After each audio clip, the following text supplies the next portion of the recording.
Hey, this is our Druid campus. I don't know if everybody has driven by it yet, but it is on Druid Avenue, which is right behind Clearwater High School.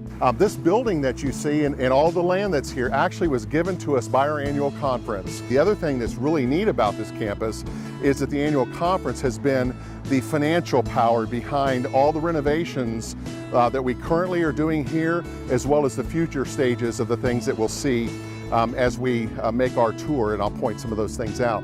So outside of the light bill and the water bill, all the other expenses have been taken care of by the annual conference.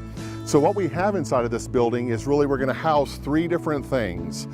First of all is our open arms ministry, and you can see here by the sign.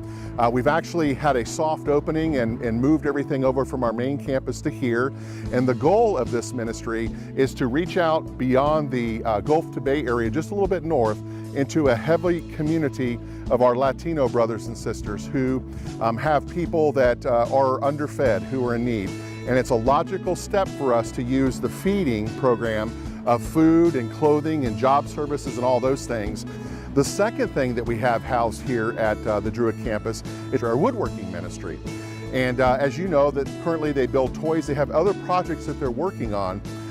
Lastly, phase 3 of this campus will actually be in this part of the building back over here where you see the steeple, the sanctuary. And that's where we're going to launch another church, a part of St. Paul, a multi-site into our community that will draw people that aren't being reached. So we're not reaching them at our main campus. The churches in this area aren't reaching them, and we want to use this church as a way to do that. So I hope that you'll join me as we go on this tour, and you'll be excited about the work that we continue to do here at our Druid campus. One of the main features that we wanted to accomplish here at Druid was for the piece of the Open Arms ministry. We actually had installed this brand new refrigerator freezer. It's a walk-in, it's a huge space that allows us to not only store produce and things that we're going to hand out for that day, but long-term for meats and other products that we can hand out to the families who are in need. Fresh Expression is a way that we bring the gospel of Jesus to others, but outside the walls of the church. So a fresh expression can be done in a coffee shop, a donut shop, can even be done at a restaurant. But one of the things we want to do here at our Druid campus is to begin a fresh expression in the future where we can partner with families who are located in our area and help them to begin to cook more nutritionally for themselves. So part of what we'll do is right here in this space, this is a full service kitchen that we have, and the goal would be that we would gather people together, we would share some Bible verses, we should have some conversation about what we're learning about our relationships with God, and then we move them into, let's say, a place like this, and we begin to show them how to prepare meals to feed their families. And what you're gonna see here is that we are partnering with first responders and other ways in our community to manufacture wooden toys.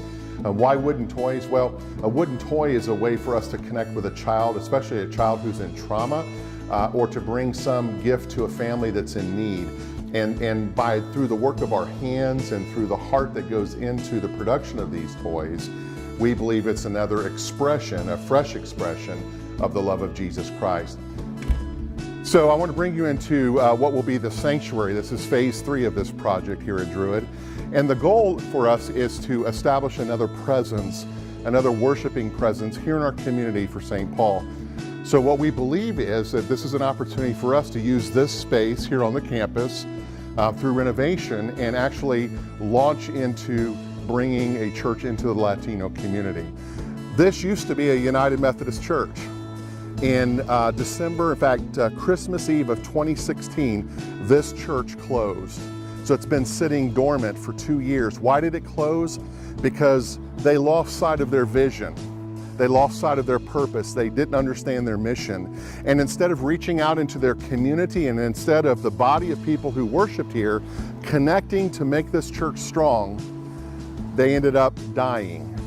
So what we see here is really an Easter story here in the fall. We see something that was dead that is now coming to life. And that is the purpose of the church, to take that which is dead and to bring new life.